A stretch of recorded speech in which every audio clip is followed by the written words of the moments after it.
Algunos de nosotros, algunos de ustedes, nuestros oyentes, pudieran en un momento determinado tener signos y síntomas que ninguno de nosotros como médicos hemos diagnosticado. Pudieran tener dolores de cabeza, vómitos, náuseas, mareos, algún aturdimiento en sus oídos, algún proceso de los ojitos oftalmológico. Sensación de niebla mental. Y lesiones de piel, manifestaciones cutáneas. Pero vamos de médico en médico como pacientes y no se consigue la causa. Y resulta que existe un síndrome que está descrito, que tiene que ver con la exposición nuestra y la forma de reaccionar de cada uno de los pacientes a determinadas sustancias que se encuentran en el ambiente. Hemos querido invitar de nuevo al doctor Roberto Pelta Fernández, quien es médico alergólogo, graduado con honores por la Universidad Complutense de aquí de Madrid y que ejerció en el Hospital Gregorio Marañón como alergólogo durante muchos años y tiene un diplomado en terapéutica homeopática. El doctor además es escritor. Con él tenemos un vídeo donde hablamos sobre Puro Veneno, que es su última publicación, su último libro que les invito a que lean, y tiene experiencia sobre esta forma de reaccionar muy peculiar en algunos pacientes.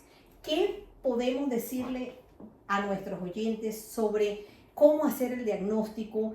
¿Tiene tratamiento o no? ¿Hay personas susceptibles? ¿Podemos evitarlo?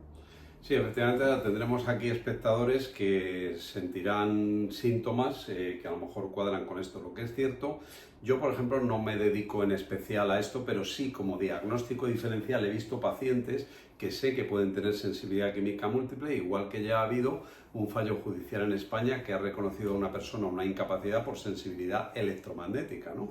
Entonces hay gente pues, que tiene unos síntomas variopintos que suelen ser fatiga, los olores les molestan mucho, son personas capaces de detectar olores que otros no percibimos, ciertos alimentos les causan la aparición de ronchas en la piel, picores. Yo, por ejemplo, pues cada vez veo más pacientes con déficit de diaminoxidasa que no metabolizan bien la histamina y algunos de ellos, por ejemplo, tienen migrañas y cuando hacen una dieta pobre en histamina o toman la diaminoxidasa, si tienen una alteración genética de la enzima o la tienen carente, mejoran, ¿no? Bueno, pues esto que muchos colegas de la medicina convencional creen que no existe, es una realidad todos los días, igual que cada vez tenemos más pacientes con intolerancia alimentaria, a veces empiezan con la intolerancia, se hincha el abdomen, tienen gases, tienen alternancia de diarrea o estreñimiento. Eso que antes se llamaba el síndrome de intestino irritable puede ser el primer paso para que eso aboque en el futuro a un síndrome de sensibilidad química múltiple o de fatiga crónica.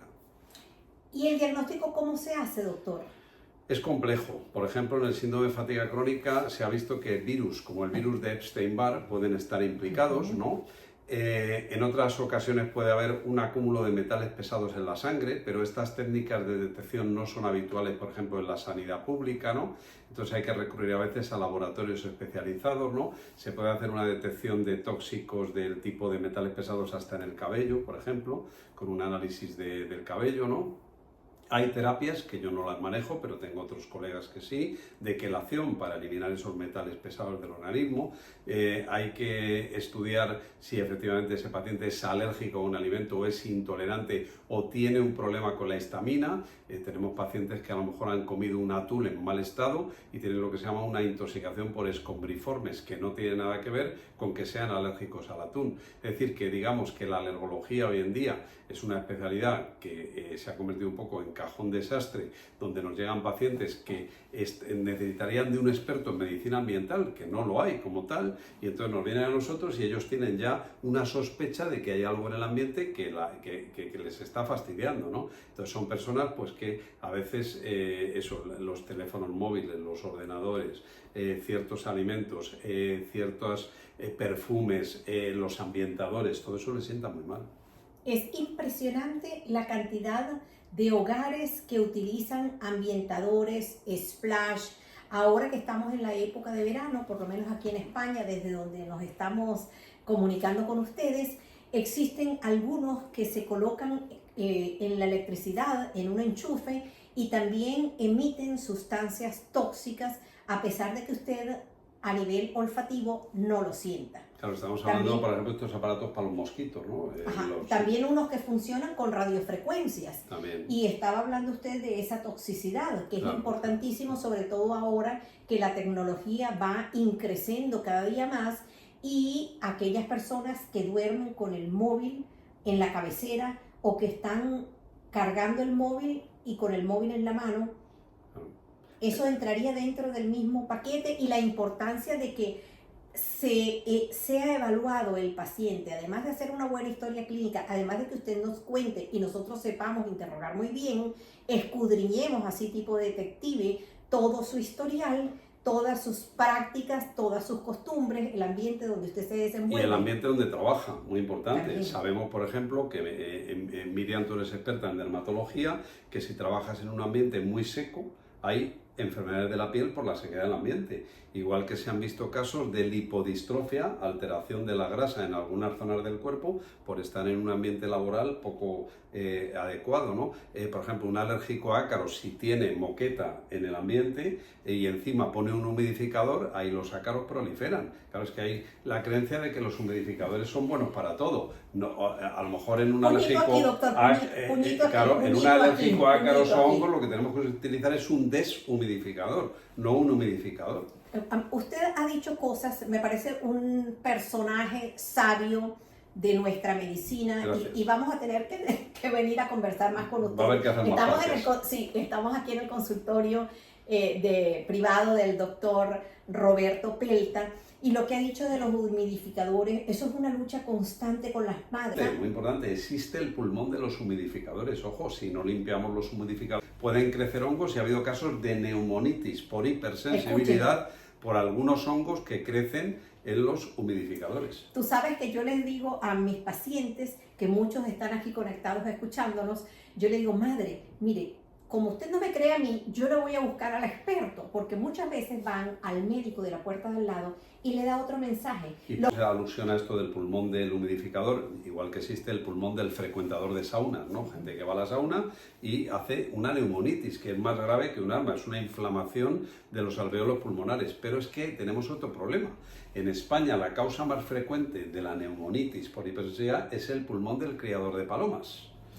Entonces, las palomas, que me perdonen los amigos de este tipo de aves, no son nada sanas. Puedo contar un caso vivido en mi etapa del Marañón. Un paciente que hizo una anafilaxia grave, vivía cerca del hospital, y en esa zona, como en otras zonas de Madrid, hay muchas palomas. Le había picado una garrapata que había entrado por la ventana, que se llama Argas reflexus, que el hábitat de la garrapata es la paloma. Entonces, por favor, dejen de alimentar a las palomas por las calles, ¿no? No dejen que sus hijos se aproximen a las palomas y las toquen, ¿verdad? Porque, por ejemplo, en los colombófilos, en la gente que practica la colombofilia, se da el caso del pulmón del criador de palomas, y es una enfermedad que a veces puede ser grave.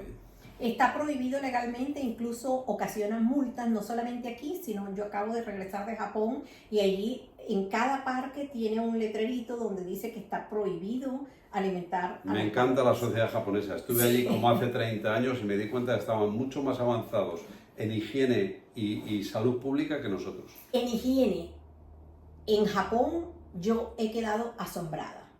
Allí provoca quedarse en el baño, provoca quedarse en los aseos. Te invitan a sentarte, que te lavan, te hacen masaje, están calentitos, tienes dónde colocar a tu niño para que no te moleste y no lo dejes afuera, tienes todos los implementos electrónicos, no importa dónde tú vayas. Puede ser el Hotel 5 Estrellas, como puede ser cualquier local comercial a donde vayas a comer o a comprar. Es una cosa increíble. Hay otras cosas que también están en menos, pero en cuanto a higiene y aseo, de verdad que quedé impresionante. Recomendaciones para aquel paciente que nos está escuchando y que sospeche que pudiera tener algún síntoma para pensar en este síndrome.